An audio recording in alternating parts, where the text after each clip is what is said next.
नमस्कार, मी सिद्धेश ताकवले आणि आपण पाहताय जय महाराष्ट्र बुलेटिन मध्ये आपल्या सगळ्यांचं स्वागत। बुलेटिनच्या सुरुवातीलाच आपण घेणार आहोत महत्त्वाच्या 3 ब्रेकिंग न्यूजचा आढावा। बुलेटिनच्या सुरुवातीलाच बातमी आहे सूरज चव्हाणांसंदर्भातली। महिनाभरापूर्वी छावा संघटनेचे अध्यक्ष विजय घाटगेंना मारहाण होते। ती मारहाण दुसरा तिसरा कोणी नाही तर राष्ट्रवादी युवक प्रदेशाध्यक्ष सूरज चव्हाण करतात। त्यानंतर पक्षातून त्यांचं निलंबन केल्याची एक स्टंटबाजी केली जाते आणि त्यानंतर आता त्यांच्यावरती राष्ट्रवादीच्या प्रदेश सरचिटणीस पदाची जबाबदारी देण्यात आली आहे। यानंतर नेमका हा स्टंट केला तरी कशाला असा सवाल आता या निमित्तानं उपस्थित केला जातोय। तर दुसरी बातमी आहे पालकमंत्री पदासंदर्भातली। रायगडचं पालकमंत्री पदाचा तिढा आता अजून पण सुटत नाहीये, मात्र आता याला वादाची फोडणी बसली आहे। आता हे आम्ही नाही तर नेत्यांची वक्तव्य सांगून जात आहेत, कारण आता भरत गोगावलेंनी तटकरेंवरती घणाघात केलाय। तटकरेंनी आता उलटी गिनती सुरू करावी असा इशारा गोगावलेंनी तटकरेंना दिलाय। आमच्यामुळेच तटकरे खासदार झालेत असं सुद्धा बोलायला गोगावले विसरलेले नाहीये। त्यानंतरची तिसरी बातमी अत्यंत महत्त्वाची बातमी आहे, ती म्हणजे आता सध्या गाजत असलेला मांस विक्री बंदीचा नियम। मांस विक्री बंदी संदर्भातली ही बातमी आहे। कल्याण डोंबिवली महानगरपालिकेच्या स्वातंत्र्य दिनी मांस विक्री बंदीच्या आदेशावरून सध्या राजकारण चांगलंच तापलंय। यावरून आता खासदार संजय राऊत आणि आमदार आदित्य ठाकरेंनी महायुती सरकारवरती हल्लाबोल चढवला। हे सगळं थोतांड असल्याचं संजय राऊत म्हणाले, तर कोणी काय खावं आणि कोणी काय खाऊ नये याचा सांगण्याचा अधिकार मनपाला नाहीये असं आदित्य ठाकरे म्हणाले। मात्र हाच निर्णय उद्धव ठाकरेंच्या सरकारच्या काळातही होता, त्यामुळे आता या चर्चांना सध्या उधाण आलेलं आहे।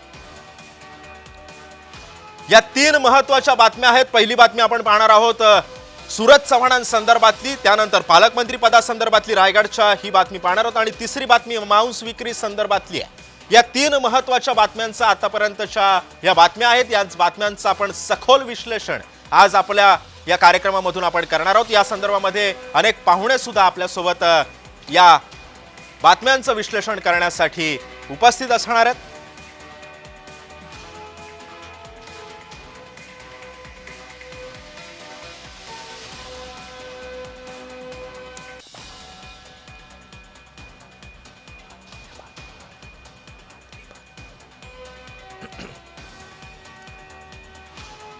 आपण या बुलेटिनची पहिली आपण आता बातमी पाहणार आहोत आणि तत्पूर्वी मी आपल्या गेस्टची ओळख करून देतो। आपल्यासोबत जोडले गेलेले आहेत छावा संघटनेचे अध्यक्ष विजयकुमार घाटगे आणि शिवसेनेचे प्रवक्ते अरुण सावंत। मी सर्वप्रथम एक बातमी आपण सूरज चव्हाणांसंदर्भातली बघणार आहोत। महिनाभरापूर्वी छावा संघटनेचे अध्यक्ष विजयकुमार घाटगेंना मारहाण होते। ती मारहाण दुसरा तिसरा कोणी नाही तर राष्ट्रवादीचे युवक प्रदेशाध्यक्ष सूरज चव्हाण करतात। त्यानंतर त्यांची पक्षातून निलंबन केलं जातं। एक स्टंटबाजी राष्ट्रवादीकडनं केली जाते आणि त्यानंतर आता त्यांच्यावरती राष्ट्रवादीच्या प्रदेश सरचिटणीस पदाची जबाबदारी देण्यात आली आहे। त्यानंतर नेमका हा स्टंट केला तरी कशाला असा सवाल आता उपस्थित होतोय। मी आता छावा संघटनेचे अध्यक्ष विजयकुमार घाटगेंकडे येतोय। विजयजी, स्वागत आहे तुमचं जय महाराष्ट्रमध्ये। जखमा अजूनही ओल्या असताना सरचिटणीस पदाची जबाबदारी ही आता सूरज चव्हाणांकडे दिली जाते।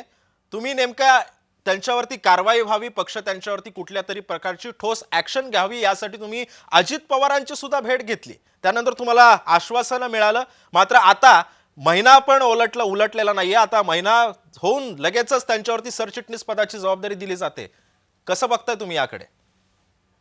एक लक्षात घ्या, ज्यावेळेस आम्ही अजित पवारांना भेटलो पुण्यामध्ये, त्यावेळेस अजित पवारांनी आम्हाला सांगितले की पक्षाच्या धोरणाच्या विरोधात कुठलाही कार्यकर्ता वागला तर त्याला माफी नाही, त्याला पक्षात स्थान नाही, इथून पुढच्या काळामध्ये तो आमच्या पक्षात दिसणार नाही, अशा शब्दात अजितदादांनी आम्हाला त्या ठिकाणी सांगितलं होतं। परंतु आमच्यावर जो हल्ला झाला त्या जखमा आणखीन ओल्या असताना तुम्ही 20-22 दिवसात त्याला लगेच राज्याचं सरचिटणीस पद देताय, म्हणजे तुम्ही दाखवून दिले की राष्ट्रवादी काँग्रेस पक्ष हा शेतकऱ्यांच्या विरोधातला आहे। शेतकऱ्यांच्या पोरांना मारलं काय, तोडलं काय किंवा जीवही घेतला तरी आमच्या पक्षात त्या कार्यकर्त्यांना आम्ही त्यांचं मनोबल वाढवण्यासाठी त्यांचं प्रमोशन करणार, असा संदेश सुनील तटकरे यांनी महाराष्ट्राला आज दिलेला आहे।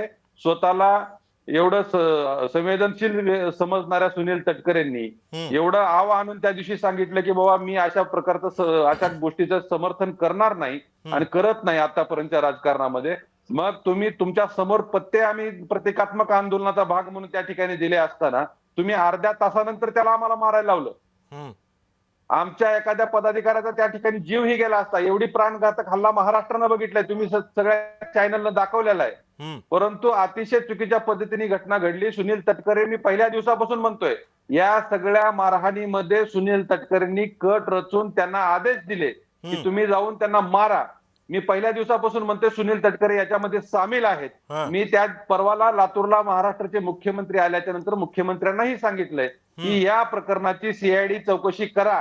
कारण लातूर पोलिसांनी त्यामध्ये किरकोळ कारवाई करून पॉलिटिकल प्रेशर खाली येऊन किरकोळ कारवाई केली आणि त्या लोकांना बंदोबस्तात लातूरच्या बाहेर पाठवलेलं आहे. अशा पद्धतीच्या लोकांना का पाठीशी घालताय? अजितदादांना सुद्धा आमचा सवाल आहे. आम्हाला असं वाटायला लागले की आज अजित पवारांचंच पक्षात काही चलत नाही. बर, पण विजयजी, आता तुम्ही म्हणताय की अजितदादा या सगळ्या नेत्यांना, या सगळ्या मारकुट्या पदाधिकाऱ्यांना पाठीशी घालतायत, पण तुम्ही सुद्धा अजित पवारांची भेट घेतली, तुम्हाला सुद्धा आश्वासन मिळालं. मग आता तुम्ही अजितदादांकडे पुन्हा जाणार का आता या संदर्भामध्ये? तुम्हाला न्याय मिळालेलाच नाहीये याचा अर्थ? आता एक लक्षात घ्या, महाराष्ट्रातली जनता उघड्या डोळ्यानं बघते. राज्यातल्या राजकारणामध्ये अजितदादाचा शब्द म्हणजे शब्दाचे पक्का म्हणून ते स्वतःला सांगत होते. परंतु आज ते सिद्ध झाले ते शब्दाचे पक्के नाहीत. आणि सुनील तटकरे हे पूर्ण राष्ट्रवादी चालवत आहेत. अजित पवारांच्या शब्दाला पक्षात किंमत नाही, याचा अर्थ तोच होतो. कारण अजित पवार जर त्याची निवड करायला असते तर आम्ही समजू शकलो असतो की अजित पवार हे पाठीशी घालतायत. परंतु सुनील तटकरेंच्या समोर आंदोलन झालं आणि सुनील तटकरेंच्या समोर आंदोलन झाल्यामुळं सुनील तटकरेंनी त्याला बक्षीस दिले का त्या सूरज चव्हाणला? हा आमच्या समोर प्रश्न पडलेला आहे. सुनील तटकरेंना जर असे गुंड पोसायचेच असतील राष्ट्रवादीत, तर राष्ट्रवादी महाराष्ट्रातले शेतकरी रसातळाला नेऊन सोडल्याशिवाय शांत बसणार नाहीत. खरंय. पण विजयजी, आता या सगळ्या पार्श्वभूमीवरती तुम्ही अजितदादांना आता काय सल्ला द्याल जय महाराष्ट्राच्या माध्यमातून? अजितदादांना सल्ला देण्या एवढा आम्ही काही त्यांच्या पक्षाचे संलग्न कार्यकर्ते नाहीत. परंतु अजितदादांनी ओळखून घेतलं पाहिजे, तुमचाही पक्ष, तुम्ही जसा तुमच्या काकापासून पक्ष चोरला तसा तुमचा पक्ष आता सुनील तटकरे काबीज करण्याच्या मार्गावर आहे. बर, कारण तुम्ही ज्या पदाधिकाऱ्याचा राजीनामा स्वतः अजितदादांनी मागितला होता. पण तुम्ही म्हणता की सुनील तटकरे आता या पक्षावरती का म्हणजे कब्जा करू पाहतायत, पण हा सगळा सरचिटणीस पदाचा निर्णय हा अजितदादांच्या सहीशिवाय झालेला नसणार आहे. अजितदादांना तर या सगळ्या संदर्भातली माहिती असेलच की. एक लक्षात घ्या, मग अजित पवारांनी स्वतः स्पष्टीकरण दिलं पाहिजे राज्याला, मी त्यांना सरचिटणीस पद द्यायला लावलंय म्हणून. मग हे नौटंकी कशासाठी केली राजीनामा घ्यायची? राजीनामाच घ्यायला नाही पाहिजे होता जर तुम्हाला त्या गुंडांना पोसायचंच होतं सुरुवातीपासून. मग फक्त 15-20 दिवस तुम्हाला महाराष्ट्रातलं वातावरण शांत करण्यासाठी हे नाटक केलंय का तुम्ही? विजयजी, तुम्ही थोडा थांबा. सामाजिक कार्यकर्त्या अंजली दमानी यांनी एक ट्विट केलं होतं या सगळ्या पार्श्वभूमीवरती. ते ट्विट काय होतं ते आपण पाहूयात. मी पुन्हा एकदा तुमच्याकडे येतोय.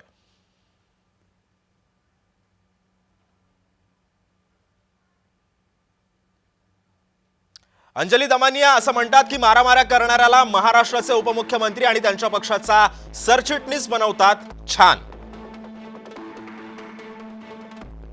छावा संघटनेच्या नाकावर टिच्चून राष्ट्रवादी पक्षानं सूरज चव्हाण यांना प्रमोशन दिलंय. हेच का महाराष्ट्राचं सुशासन?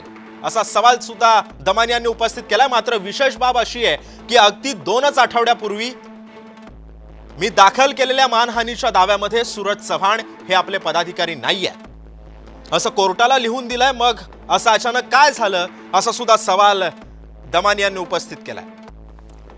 मी विजयजी पुन्हा एकदा तुमच्याकडे येतोय. दमानी यांचे सवाल आपण आता पाहिले. त्यांनी ट्विट करत काही सवाल अजितदादांना विचारलेले आहेत. मात्र आता या संदर्भामध्ये आता तुमची पुढची भूमिका काय असणार आहे?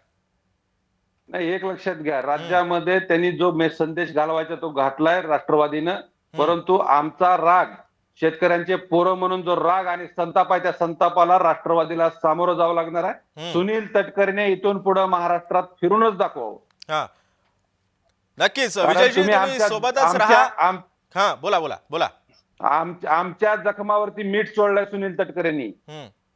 काय या जखमा ओल्या असताना तुम्ही शेतकऱ्यांच्या पोरांच्या जखमावरती मीठ चोळलंय, याचा बदला खरं. महाराष्ट्रात सुनील तटकरेने कुठेही फिरून दाखवावं, महाराष्ट्रातल्या शेतकऱ्यांचा तुम्हाला संतापाला सामोरं जावं लागणार. खरंय, नक्कीच. त्यामुळे आता या सगळ्या पार्श्वभूमीवरती छावा संघटनेची पुढची भूमिका काय असणार आहे हे सुद्धा पाहणं आम्हाला महत्त्वाचं ठरणार आहे. विजयजी, तुम्ही सोबतच राहा. यानंतरची दुसरी बातमी आहे पालकमंत्री पदासंदर्भातली. रायगडच्या पालकमंत्री पदाचा वाद जो आहे तो सुटायचं नावच घेत नाहीये. रायगडचा पालकमंत्री पदाचा तिढा आतापर्यंत सुटत नव्हता, मात्र आता याला वादाची फोडणी बसली आहे. आता हे आम्ही नाही म्हणत आहोत, तर नेत्यांची वक्तव्यच सांगतायत. कारण आता भरत गोगावलेंनी तटकरेंवरती आता घणाघात केलाय. तटकरेंनी आता उलटी गिनती सुरू करावी असा इशारा गोगावलेंनी दिलाय. त्यामुळे आमच्यामुळे तटकरे खासदार झालेत आमच्यामुळे, असं सुद्धा बोलायला गोगावले विसरलेले नाहीयेत.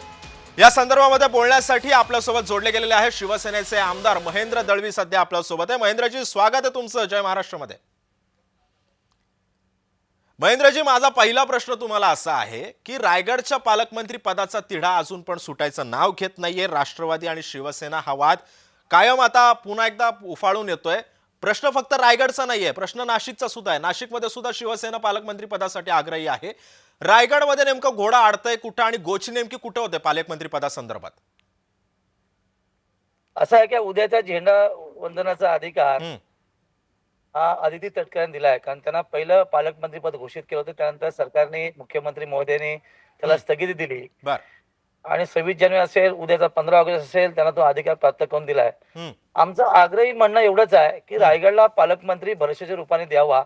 कारण त्यांची सिनियरिटी आहे, 4 टर्मचे ते आमदार आहेत, मंत्री आहेत. मागचा त्याग लक्षात घेत असताना आणि एकंदर रायगडवासियांत सर्व पक्षीय लोकांचं म्हणणं असं आहे की तटकरेच का? कारण तटकरेचा आतापर्यंत इतिहास असा आहे, जे असेल ते आपल्याच घरात, इतरांना कोणाला द्यायचं नाही आहे.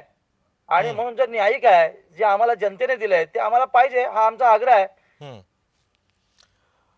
पण या सगळ्या पार्श्वभूमीवरती दळवीजी, की गोगावले आणि तटकरेंमध्ये पालकमंत्री पदावरून वितुष्ट आलंय का? कारण एकेकाळी आता जेव्हा महायुतीचं सरकार बसलं, महायुती सत्तेमध्ये आली, तेव्हा सुद्धा आता तुम्ही समन्वय साधलाच होता की तुम्ही सुद्धा तटकरेंच्या प्रचारामध्ये उतरलेला होता. या सगळ्या पार्श्वभूमीवरती मात्र या पालकमंत्री पदावरून आता या दोघांमध्ये वितुष्ट आलंय का?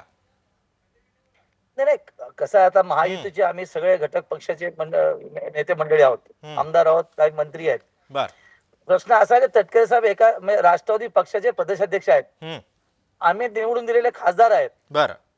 आणि अशा परिस्थितीमध्ये त्यांचं जे कालचं वक्तव्य होते की मी 5 टर्मचा आमदार आहे, मंत्री राहिलो, पालकमंत्री राहिलो, 2दा खासदार झालो, त्याच्या अगोदर ते जिल्हा परिषद अध्यक्ष होतो, ही त्यांनी महती सांगितली. पण मनाचा मोठे पण करायला पाहिजे की खऱ्या अर्थाने 4 टर्मचे आमदार आहेत.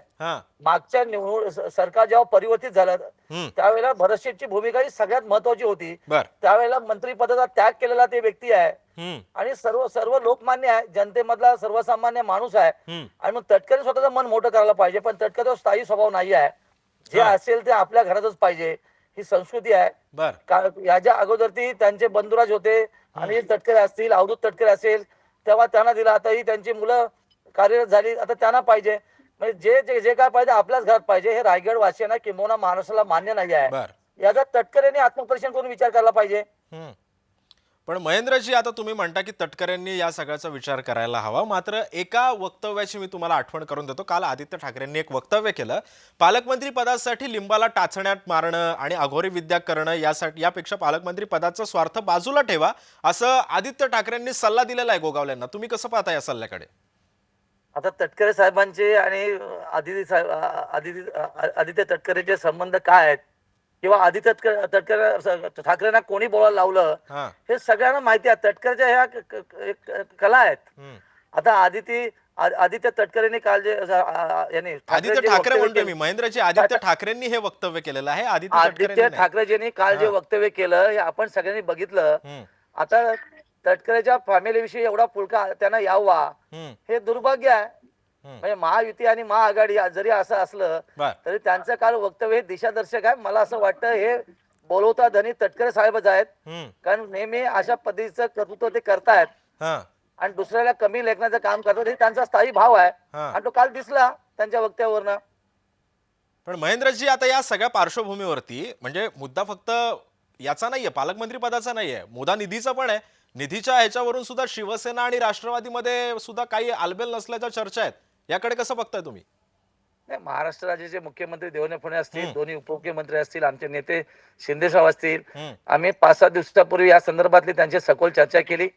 आणि त्या चर्चेअंती असंच आहे की झेंडा वंदनाचा आत्ताचा अधिकार त्यांना दिला आहे, पण पालकमंत्री पद आम्हाला निश्चित मिळेल. आम्ही आशावादी आहोत, रायगड वासित आहोत, पण उभा महाराष्ट्र त्याची वाट बघतोय की बरेचसे रुपये मिळालं पाहिजे. आणि ती कमिटमेंट निश्चित आमच्या बरोबर असल्यामुळे आम्ही त्या गोष्टीचा विचार निश्चित करतोय.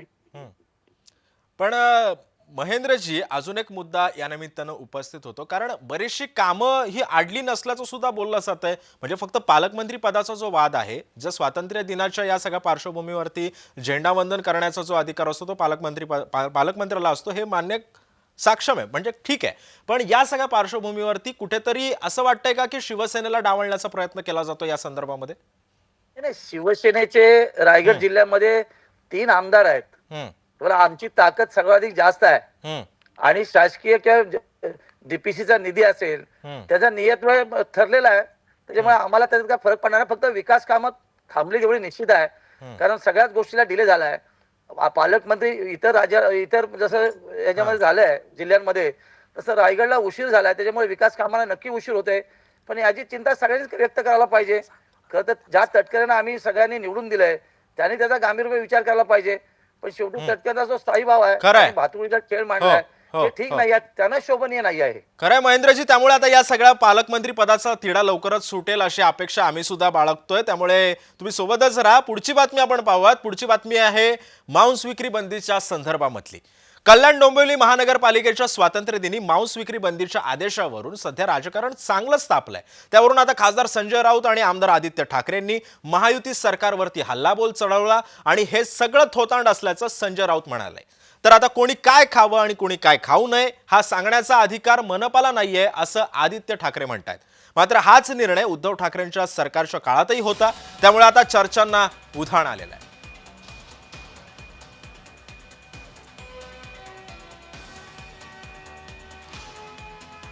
आणि या संदर्भामध्ये बोलण्यासाठी, विश्लेषण करण्यासाठी शिवसेनेचे प्रवक्ते अरुण सावंत सध्या आपल्यासोबत जोडले गेले. अरुणजी, स्वागत आहे तुमचं जय महाराष्ट्रमध्ये.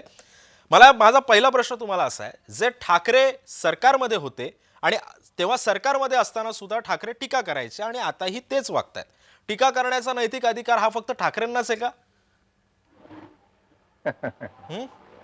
पहा, टीका करण्याचा किंवा स्तुती करण्याचा अधिकार हा प्रत्येकालाच असला पाहिजे. परंतु आता कसं झालेलं आहे, ठाकरे म्हणा किंवा महाविरोधी आघाडीमधील तिन्ही पक्षांचे प्रमुख नेते म्हणा, यांच्या डोळ्यांना फक्त आणि फक्त आरोप एवढेच दिसून येतात. कोणी कितीही चांगलं काम केलं तरी त्याचा ते आरोपानेच त्याचं स्वागत करतात, टीकेनेच स्वागत करतात, कारण त्यांना चांगलं काम कधीच दिसत नाही.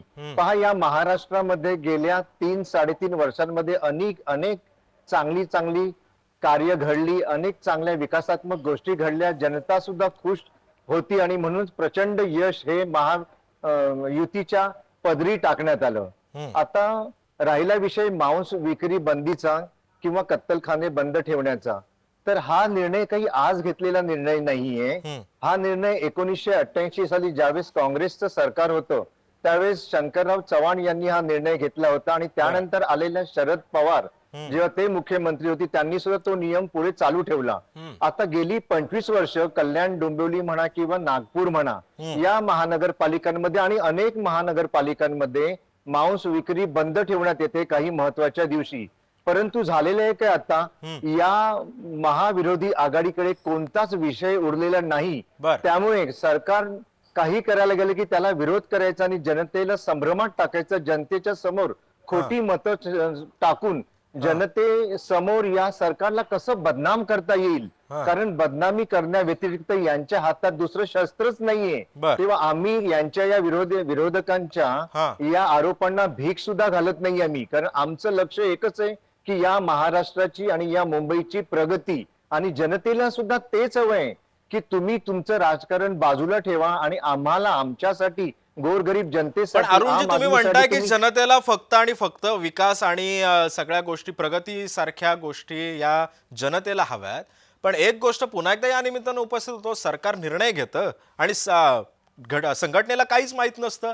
ह्याच्याकडे कसं बघायचं आता? नाही, असे कोणतेही निर्णय शक्यतो सरकार घेत नाही की जे संघटनेला माहित नाही, संघटनेतील काही नेत्यांना कदाचित माहित नसतील, ते त्यांचा अभ्यास कुठेतरी कमी पडत असेल, वेळ कमी पडत असेल म्हणून त्यांना त्या गोष्टी कळल्या नसतील. परंतु ज्या ज्या विकासात्मक गोष्टी आहेत त्या संघटनेला सुद्धा सांगण्यात येतात, जनतेला सांगण्यात येतात आणि जनतेचा विचार घेऊनच हे सरकार काम करत असतं. हे अनेक निर्णयांमधून दिसून आलेलं आहे. पण या सगळ्या पार्श्वभूमीवरती आता अरुणजी आपण जर बघितलं तर हा मुद्दा पण तसा बघायला गेला तर हा काँग्रेसच्या काळामध्ये झालेला आहे आणि आता मग या मुद्द्याचं एवढं राजकारण का होत आहे? राजकारण याकरता करण्यात येत आहे कारण सरकारला बदनाम केल्याशिवाय सरकारचे चांगली कामं खोट्या प्रकारे कशी प्रस्तुत करता येतील जनतेच्या समोर याचा प्रयत्न केला जात असतो आणि त्यातीलच हा एक प्रयत्न आहे. कारण जनतेच्या मनामध्ये जर या सरकारच्या बद्दल वाईट विचार जर आपण रुजविण्याचा प्रयत्न केला तर कदाचित जनतेला ते खरं वाटेल आणि या विरोधकांना मतदान होईल असं त्यांना एक खोटा त्यांचा भ्रम झालेला आहे. परंतु हा भ्रम जास्त वेळ टिकत नसतो. जनता या राज्याची जरी साधी भोळी असली तरी खुळी नाहीये. हे विरोधक जनतेला खुळं समजतात, जनतेला गृहीत धरतात आणि म्हणून काही बडबडायचं ते काम करत असतात. आदित्य ठाकरे घ्या किंवा राऊत घ्या, हे दररोज काय बोलतात हे आपण ऐकतच असाल. महाराष्ट्राची जनता ऐकत असते आणि संपूर्ण देशभर या महाराष्ट्राची कशी चीत होईल हे या महाविरोधी आघाडीचे नेते प्रयत्न करीत असतात. आज महाराष्ट्राचं नाव देशामध्ये किती खराब होत चाललेलं आहे का? तर फक्त या विरोधकांच्या खोट्या प्रचारामुळे. परंतु विकासात्मक कामं होत आहेत म्हणून या राज्याकडे इतर राज्यांची लोक आशेने पाहत असतात. महाराष्ट्र हे देशाचं ग्रोथ इंजिन म्हणून समजलं जातं कारण या राज्यामध्ये नवनवीन उद्योगधंदे येत असतात. रोजगाराच्या संधी आम्ही कशा देता येतील याच्याकरिता प्रयत्न करत असतो. उपमुख्यमंत्री एकनाथ शिंदेजी हे तळागाळातील लोकांना जाऊन नक्कीच अरुणजी, त्यामुळे आता सरकार कायमच या सगळ्या जनतेच्या हितासाठी आता सगळा प्रयत्न करतंय हे सुद्धा पाहणं आपल्याला दिसतच आहे. धन्यवाद, तुम्ही आमच्याशी बातचीत केली आणि आपल्यासोबत दोन इतरही मान्यवर होते. विजयकुमार घाटगे शाळा संघटनेचे अध्यक्ष आणि आमदार महेंद्र दळवी सुद्धा आपल्यासोबत या संदर्भामध्ये चर्चा करण्यासाठी हजर होते. तुमच्या दोघांचे सुद्धा धन्यवाद.